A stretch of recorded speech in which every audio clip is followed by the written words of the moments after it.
This time we're going to take a little different journey, time forward and back, show you some anomalies and then some oddities, some things that stand out and some things that show you the beauty of nature, and symmetry, things along that line. This here, if you'll look, you could say this must have been on the floor of some metalworking shop, right? It's a piece of slag flat that was on the bottom of metalwork. There's bolts and heads of bolts, and even some of those newer star bolts that are here, right? That have a little star in shape, and there's a little one up there too, right? Right? And I don't know if you can see, but right there's like a washer kind of thing that's there. Some nail looking things that are in here too. There's little rods that are right in here. See that little rod right there? Little rods, bigger rods right over here.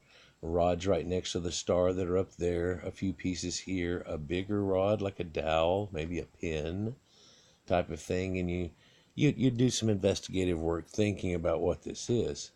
Then you keep looking at it, and all of a sudden you realize, well, there's a seashell right there. There's a seashell. And that might give you a hint to the reality of this actual situation here. Even though this looks like some anomaly, these are actually ancient sea creatures from the Silurian age, which is back in the Paleozoic era and dates to somewhere, I think it's like 415 to 450 million years ago. And that these were primordial creatures that used to grow these type of things. And there's a few different styles. This grows the star. It starts out small like that, and it grows a bigger star, which, today you can get all kinds of furniture and stuff like that have these little star pattern. You have to have the special little bent Allen wrench. Everybody knows what I'm talking about, right? But then there's ones that have a bigger center to them. And of course, the one that does the others don't do that. They only do this one, and this one requires special ones and all that they've got nowadays. And is this some type of hint at where we may have gotten these ideas from? Was it a natural type thing? I mean, these perfect little cylinders that are set in here too. Everything's just all symmetrical. These look like bolts. I mean, they definitely have the knurling on them, and they have the, the gradient running down them that shows you that they're threaded. But in reality, these are primordial plants and aquatic snails and animals encrusted in the ground from about 420 million years ago. And I think that's neat to see something like that, but you can see how people get thrown off by things. You may have seen some of these artifacts like this that have this, out of this world effect. And I'd like to show you a few that have this. There's this right here where they had found a piece of petrified rock. It has a patina on it. And then this dates to something around the order of 160 million years ago, right? But inside of this, inside of a pocket, just perfectly exposed, is this perfect screw pattern. And people say that's evidence somebody's been here a long time ago. Somebody had a, wing nut a long time ago, so on. You can see the size of it next to the hammer. But this is actually a petrified sea plant that's in here. It's a cochleophore. It's a type of spherical aquatic sea plant that grows. But you could see how that could easily be misconstrued. And there's a few of these. Now there is one that's made of metal. And that one truly is something that's odd. But you can find things like this where this is a mine, and I don't know if it quite shows up in the very corner here, but here's layers of coal, right? And coal is sedimentary layers set down over time of plant matter, vegetation, compressed, and then it rots and turns into this chunk of like peat that's been compressed into a hard knot over time, and it's got some oils and things in that too. It's where we get the oils to seep out of and so on. And then you can take that coal now and then, of course, burn it. There's lignite coal and a few other types. But the oddity here is this tree that's growing up right in the center of this. It almost looks like a pillar, and it does have vertical lines on it somewhat, so it's a type of tree that no longer exists now. Although there's barking that has this effect, it's really not there. And this is from the top of Nova Scotia in the edge of Canada, on the edge of an escarpment that's crumbling away, and deep down in there they find this. In fact, here's another picture of a full tree, and it kind of looks like the rocks grew around the tree, but the reality is the tree died and the rocks grew around that. And you'd have to go back to something like the Permian age to actually find where a rock or a petrified tree could possibly be in this rock here. And at one time I studied a little bit of paleobotany and things like that, and everybody got interested, of course, in Jurassic Park whenever you had the animal trapped in amber and all the things like that. I had seen a lot of fossil shales whenever we were kids. We had had a few shale fossils where you crack them open, there's plants, there's fish, there's a few other things. My brother had a set of them too, and they're really kind of neat to look at, and we're going to look at a few of those. But the reason that this was even found and thought of is there's this one band right here of lignite coal that's in here. So it shows you when that tree died, that all this died at one time in a massive amount, and then this was put over the top of it, but in not a disturbing manner enough to really knock over or break the tree too much, and left its stalk there. And then it sedentaried and set through millions and millions of years before it became this. And this is up in, I hope I don't mispronounce it, but this is up in Russia, in Novokuzetsky. So it's another anomaly here too. There's a ball just stuck in there, although it looks like it's been cracked, but it's almost like a rounded off ball. And that would make you think that it may have been a rounded off object, something along that line. And you see things like this too, and see this little rounded off ball that's right there. And there's a ball right there, and there's a rounded off ball right there. They're all over the place, these little balls right there that are all stuck in here. And so it makes you think, perhaps glacier running, things that, seabeds where you could get something to round off. But in seabeds, it doesn't really round off. It required something special, a tumbling effect that gives symmetry that's going to allow it to round off from an object that really wasn't round in the first place. I remember first seeing this picture here, and I was told that this is a giant tree like a palm tree. And if you look at the size of the rings and how they're pretty much symmetrical, each one is a symmetrical size, and they're a little bit bigger right where they connect at each one. You can kind of tell on these two. This one's kind of spread apart because it's leaning back. But I was told that this plant grew in that manner because they found stick plants that grow in this manner, and aquatic water plants that grow in this manner. But if you look at paleogenetics, there's not an aquatic water plant that has a stiff enough fiber to even hold itself up in this type of manner. This thing is 3 foot around, and that doesn't allow that to be possible. So it's kind of an anomaly. And of course you see the fluting here and how they're individual sections that are almost exactly the same size, and it led one to believe this is a column.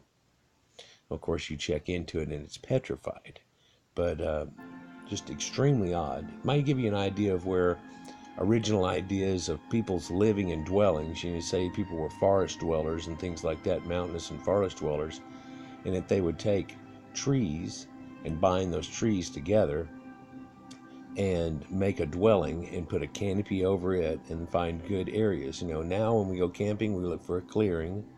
Whenever they used to do it, they'd find a certain set of trees, bind them together to make houses, and you take 3 or 4 trees, 3 makes a triangle, 4 makes a square, and you try to make, makeshift huts and things. And that's why none of it exists anymore. It's all made of organic matter, like this is.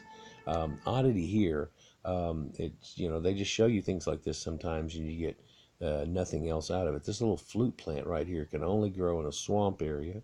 This little flute plant right here that's laying along here. But also there's a bark, okay, that's connected to this type of tree that's almost a fern, in between a fern and a maple. And this bark and stuff still existed over all this time, trapped in this one shale layer. Quite unique.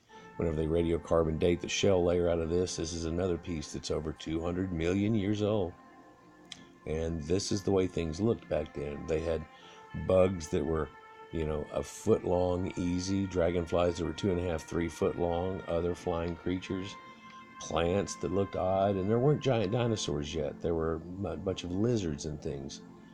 Now this is a crinoid, and it looks very much like a plant, or like type of flower type of thing, but it's not. It's a type of feathered starfish or brachiated starfish, and each one of these are his arms, and then they have feathers on them, and they collect plankton and things along that line. And all your little armed starfish are related to these. This bottom cluster on the bottom has little spikes, and they can hook onto rocks.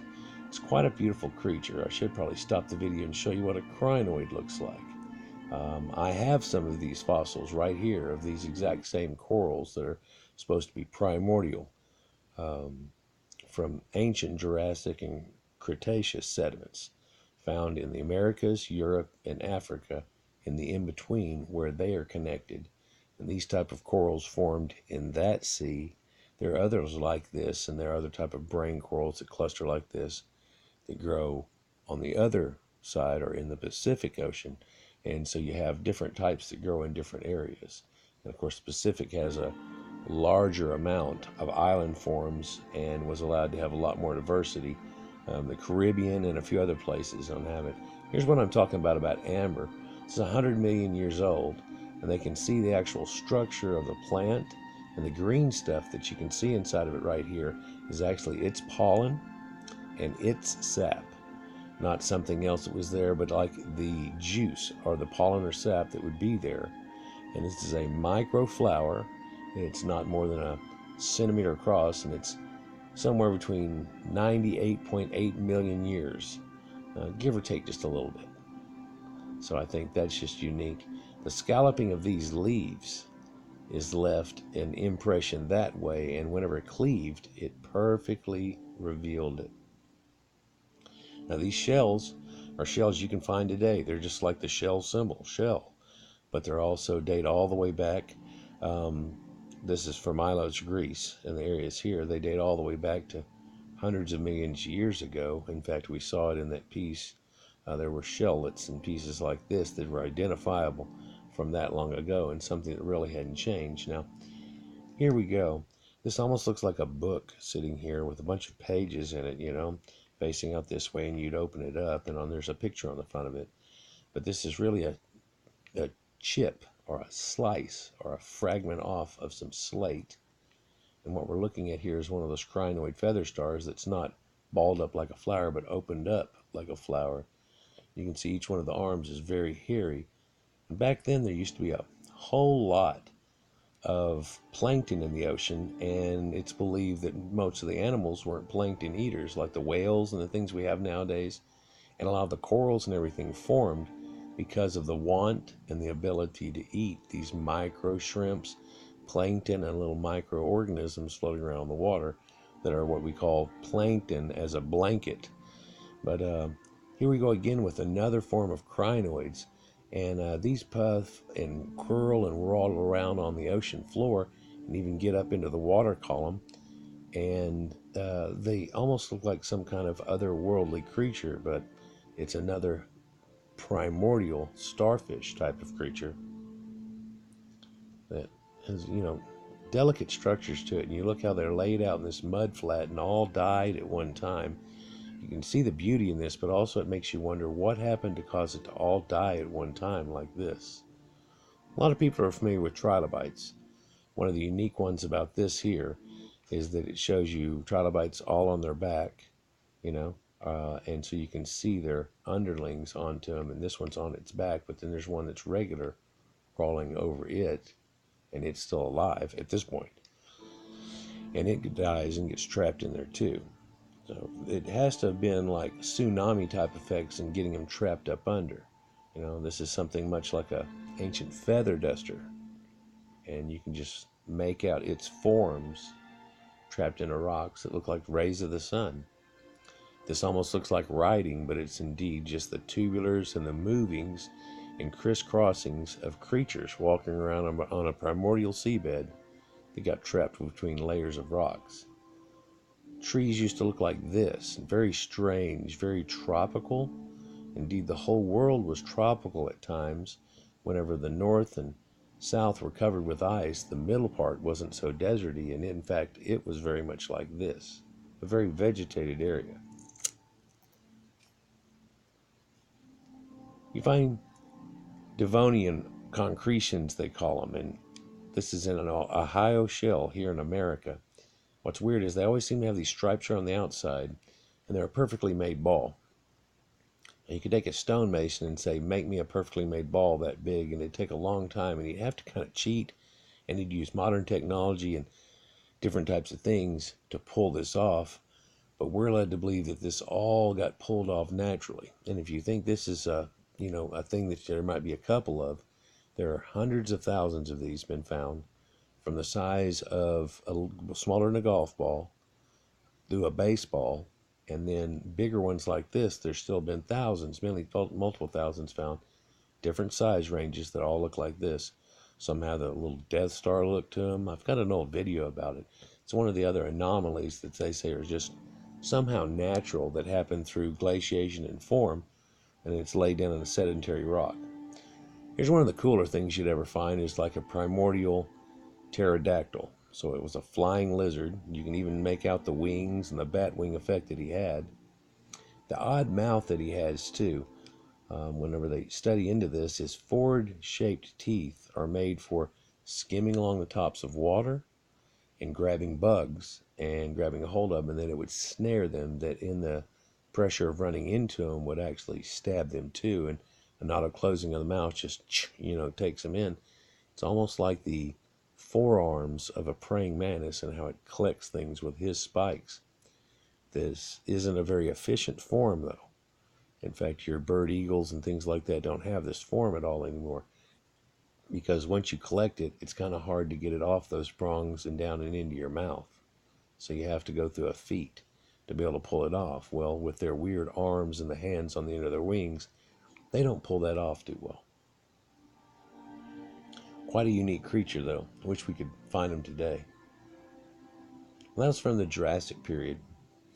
So here's some nice looking fossils that show you just layouts of fern type plants and ancient primordial plants that lead up to things like ferns and elms. Trilobites, starfish, primordial stars. This is Ophiatic stars. You can find these type of stars today off California coast and the coast of everywhere. They're serpent stars, as they call them. And this is an all too familiar tale of a coelacanth, where it has that primordial fish tail. It's a little different. This is something very much akin to a mantis shrimp, although he doesn't have the club arms on him yet. It's something that's in that shrimpoid family that's somewhat closely related there. It has eyes. Other brachiated forms like this seem to all go away. This centipede of the ocean with multiple arm flaplets, they didn't make it through this. They no longer really show up in our record. Large pieces like this of organic matter that are so far down in the geological record and then pushed so high up into a mountain shows you the age of the earth. When these were around, that was under the ocean. Now it's way up on this mountain, been pushed up over millions of years, rock formations, and here's little pieces of plants, delicate, beautiful plants that are just trapped in. Almost looks like somebody painted this on a rock. You look at it real close and it's not. Now we're getting into some petrified rock. You can tell by this, I don't know if what's caught here is a bunny. He's just trying to hang out, and see, he's got a little rust on him and things, so he's trying to match in. I don't know if you even saw that at the very first part, but notice how it's kind of cleaned off around this giant piece of petrified wood. But there's a lot of churtings that are here. It can show you a sign that someone's sat and worked this area doing stuff before, a long, long time ago perhaps. And this is in the desert southwest. We're going to look at some of the stuff in the petrified forest. And it's a national park that we have here in Americas. It's in the desert southwest, and you see odd things like this where you can actually tell that at one time there were giant, great forests all across here, much like the Pacific Northwest is today, but no longer looks that way. In fact, it very much looks desert mesa-ish and things along that line. But you also look here, and I want you to note that line that's right in there. This darker line is a line of vegetation that died off, right? You can see that. And also the erosion patterns here. We'll get into that a little better when we see better pictures, but at one time this was just a hill poking out. Instead of just being sagebrush and tumbleweeds, there was actually a large forest area running all through this area. Much like the Pacific Northwest. Giant, huge trees. Look at the gouges running off here, and you can tell water erosion has been happening. The crackled form of the rock, even though it's crackled. So at one time it was getting a lot of rain through here, and it just stopped and then dried up and cracked like a riverbed and stayed that way. It's almost like gator skin, but it's actually a rock formation that happened off of a sedentary form. You look at things like this and this valley that we're looking at here that's pretty huge. You can tell it used to have water up to this white line here at one time, all through here, right? There's a lot of erosion and runoff that's here, and this used to be a giant water area that was here, but not only here, it covered the whole area that you can see in this picture. For hundreds of miles, this all right here was underwater somewhat, and it no longer is. Now, it's not deep enough for it to really form the coal in the way that we really would like for it to. But what we do have remnants of are these beautiful pieces, yellows, orange, reds, blues, grays, pinks, petrified wood, and it's really the heartwood of a petrified wood. Something strange about here at the forest, they show you one that's laid out. This is a piece that's nearly 100 feet. I'll show you a couple that are even bigger than this, but this has the rooting system to it. And you can see the rooting system gets real wide, almost like an everglade type of plant, right? Like mangrove type things and, cypress trees, things along that line. It's laid out here on the ground, and everything's eroded away from it. Everything's kind of eroded away from it. But this flat piece was put in here, and it actually fits just right. They say they didn't put this in here. It's just where it was laid out, but that almost lets you know somebody laid this back out when it was broken and started eroding away and falling apart and tried to make it look kind of back the way that it was. Now, the other piece over here has been propped up by concrete and so on. So did they pour this concrete in between there to try to give, support to it so it doesn't erode away? Because the sand below it's not going to really hold it too well. Although they don't get too much weather here. I think it's just incredible to see some of these pieces. It almost looks like a rocket laying on its side, like the Saturn V. And it's all chunks of this giant wood that really looks like pieces of columns. I mean, you've seen so many of my videos that show columns from Baalbek and all these places that are all destroyed temples from the day. But the heart of that stone doesn't look like this. Some of these are just gorgeous. Color and striations, natural forms that you see in swirls in rocks that look like some type of painting. Like some type of mixture of all types of corals, but it's colors. It's really the mineralization of what's happening here. Here I want to show you a thing too. Here's a big hill, and you can see this little guy up here up top. So you can see up top how it's all not so eroded, and it has this stippled look. Then down here you have this saltification a little bit, mineralization, and it all comes to a line. And you can see lines running across here, and lines running, a major one running right here all the way across. You can kind of see that just above my pointer. So you can see water levels were here for a long time, here, running down. There's even one right at this level. And all of this erosion. Now this erosion happens from somebody pouring water down this thing. So you can imagine if you put a cloud over this and you were to rain it, I don't know, let's let it dry up in between each one, but then rain. And if you were to do this once every week to 2 weeks for 1,000 years maybe or two, you could get a hill to erode away and get this appearance here of rivulating. But then you'd have to make it kind of turn into a much more sparse rain, and then that would get in the trenches and cut the trenches a little deeper instead of eroding the whole thing worse. And you'd have this type of effect, you know. And in fact, the top could be icing over quite a bit, and the melting of the ice dripping down the side rather than rain hitting it would be more apt to causing this type of an effect. So perhaps it was getting, you know, deserts get cold at night, and through the last ice age, perhaps we're having problems like that. Look at this fragment here. I mean, all you're really doing is just looking at the rear end of one of these things. You're walking around, it looks like a cylinder, and you look at the flat bottom of it. And chips that are cut out like this. Look at that. I mean, it's so hard to work with because it fragments so much. It's like quartz or worse and stuff, so it's not real feasible to say, you know, we're going to make jewelry out of it or anything like that. So you can see this is a desert valley. But when we say desert valley, you can see this white line that's there in the distance and cutting through over here. And this is the mineralization line, the snow that's on it.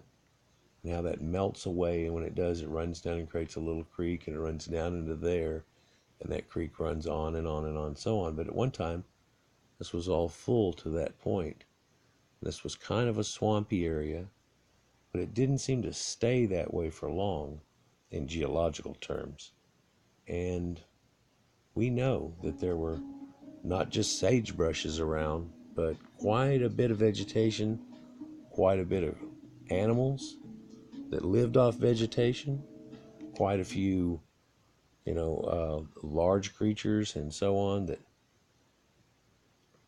lived in the Americas back then. They required a food substance like that. Here's an odd picture. So what we've been looking at all this whole time are pieces of a cylinder-looking piece, looking flat on at it, and you can tell this right here is just a fragment of one. You can see the rings in it. It must have been big. Rings in that must have been big. But then, what is this? This is huge. This is 5 or 6 foot across, and we're not looking at the tail end of it. It's not laid out the other way. And what about this piece? This piece right here is in front of it. But this piece right here is one solid piece. You can see that. And comes all the way through. It looks like to back there. And this piece is sitting in front of it. See, there's just chunks just sitting out here. Chunk, chunk, chunk. And while that rear end there probably looks very much like this here, that's huge. I mean, these are redwoodish style trees. Gigantic trees. And because these aren't even the whole cylindrical form, these are just chunks, and yet it's that large. You look at most of them, you can see the circulature and the, you know, discs. Looks like coins sitting there somewhat, or pieces of cylinders, where when we looked at that last one, those things were huge. Again, the colors. I mean, look at this just melted form that looks like something made out of glass, made out of, you know, multi-mixing and just a swirl of paints and colors that's really just mineralization.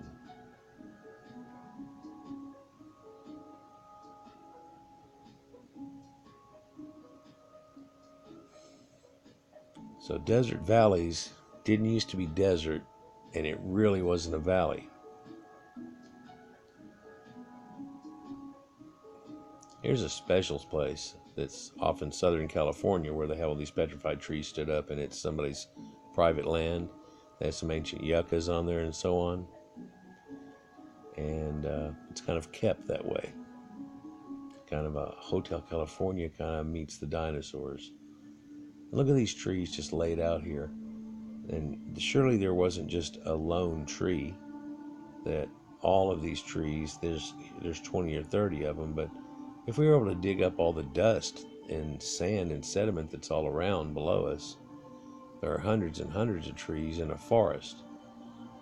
That the forest didn't turn into rot and become coal, but yet petrified and became stone. Just like sandstone and sedimentary stone make up the rocks that are real hard, and granites that we talk about today. In primordial times, you can get mixes and they'll be soft. Look at this. It looks like the top of a burger with mayonnaise, mustard, and ketchup on it. incredible color forms.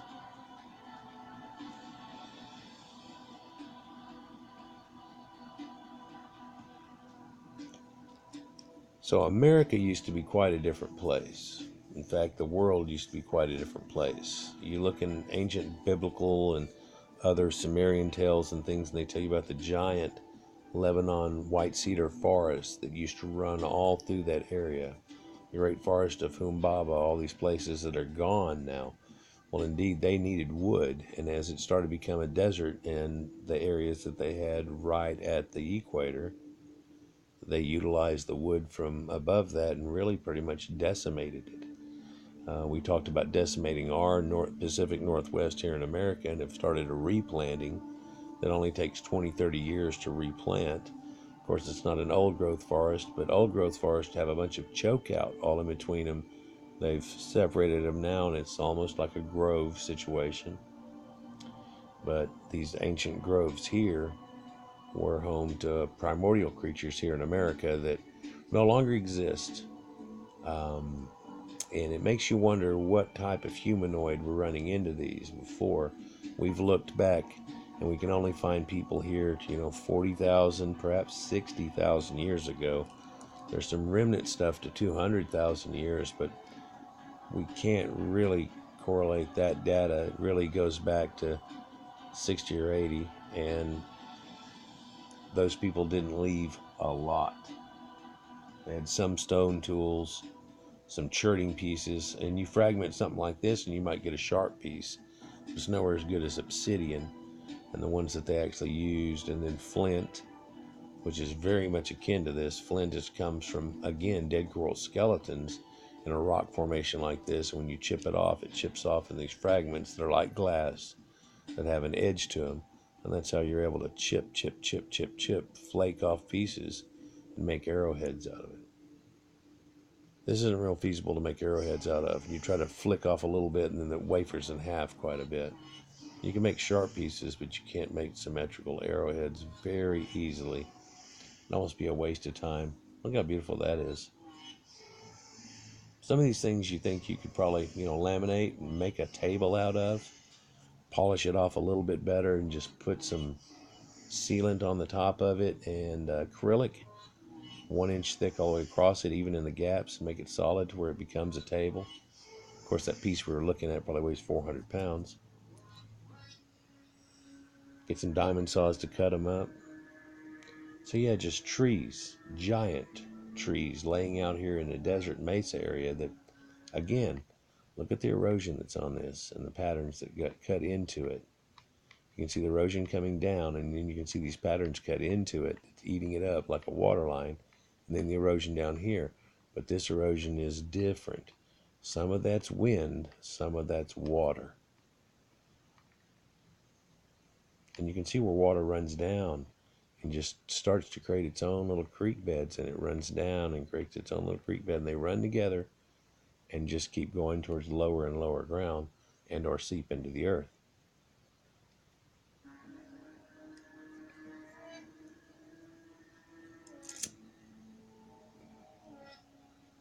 Here's an ancient coral skeleton from 160,000 years ago.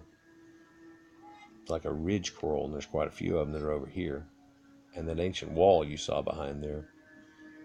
These were touted as dinosaur eggs, but they're really another coral formation, dried and then cracked into this.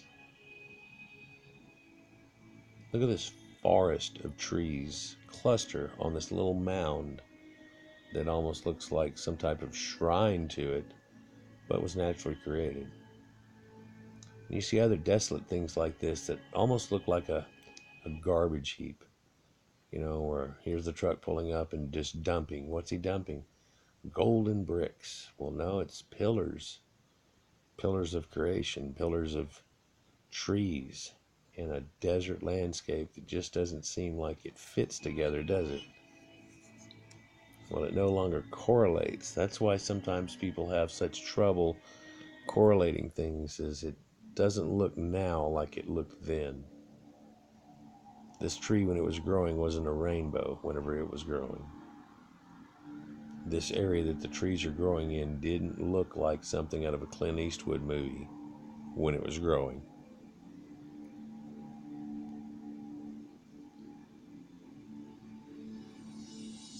This area of desert southwest did not look like a desert back in these times. There's where somebody found one out on their land, and due to problems, they went ahead and put a fence around it. Still won't keep everybody out, but it sets it aside. And here we are in Pacific Northwest, showing you that they had them back then all the way till now. How long have we had primordial forests here in America? Conifer trees and forests? It goes back many millions of years. Formations of trees themselves turned into these type things. In fact, conifers are one of the first types that form. Here's some more of that erosion that just looks odd. You can tell the top part is probably from icing. The bottom part's from the erosion caused from the ice melting. Well, just like when you look at the Sphinx and you see erosion patterns, this says this must have gone on some 60,000 years ago compared to the amount of rain we see nowadays. Well, that would have been before the last ice age, and then iced over with not much moisture through the whole ice age, coming out of the whole ice age and even beyond, except for this icing effect. And so that's kind of a different look at this area. Well, when were these trees all growing before then? Before then, this was a giant forest. Just like in Lebanon and in Sumeria, there was a giant garden or natural forest that now looks kind of like this, kind of like a wasteland, but it didn't used to be. Mentioned here is a 160-foot tall tree. Well, it doesn't have the top of it either. How tall was this mountain before it eroded away?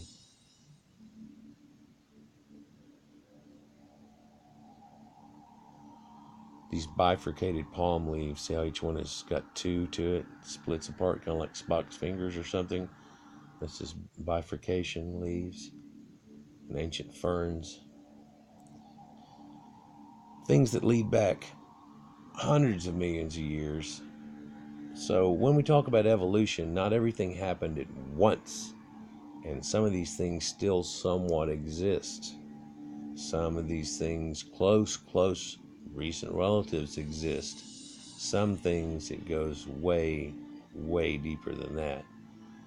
So to give you an example, the opening picture we were looking at, here's the Silurian age right here. 416 to 443 million years is where they tag it at. I don't know if 416, why can't it be 415? Anyhow, well, Devonian goes to 415. So anyhow, Paleozoic area here, and you can see how the trilobites just form, and now through this time where we're looking at the Silurian, how the first forms started happening in these conical snails and things that were happening then. First brachiated forms like this, more spiky looking snails, and gigantic extinction event happened at the Triassic that led to all the giant dinosaurs starting to form in different types. And here's where we start to see a lot of our ferns and so on. Leads up into more modern. There's a giant big extinction here at 65 million years. Yeah, 65 million years. And then we lead up into a modern day. And here's Pleistocene at 1.8 million years, where our ancestors of people who weren't even quite humans yet, but we're getting there rapidly in geologic time here. Then you have the Holocene, which breaks at about 10,000 years ago.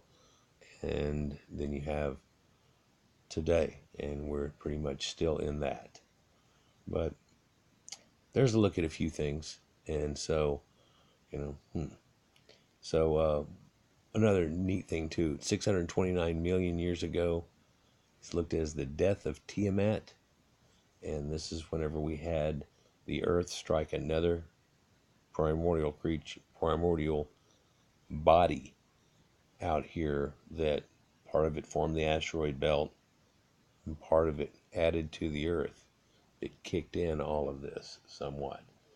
It's it could have gone two different ways. It could be like, well, we had chocolate and we had milk, and then wham, it made chocolate milk accidentally. Or perhaps this is how things happen a lot. It's transference, and something that's going real good in one way, and then something else is thrown into the mix that makes it kind of gel a different way and change. And therefore you have these evolutions and things that start happening, and life forms out of that. And life gets moved out of that, and life gets changed through these giant extinction events. And the one that happened here 10,000 years ago sure changed everything rapidly towards today. You can see this apexing up slowly and getting skinnier and skinnier, and it's turning into a point here, but it doesn't have to point out.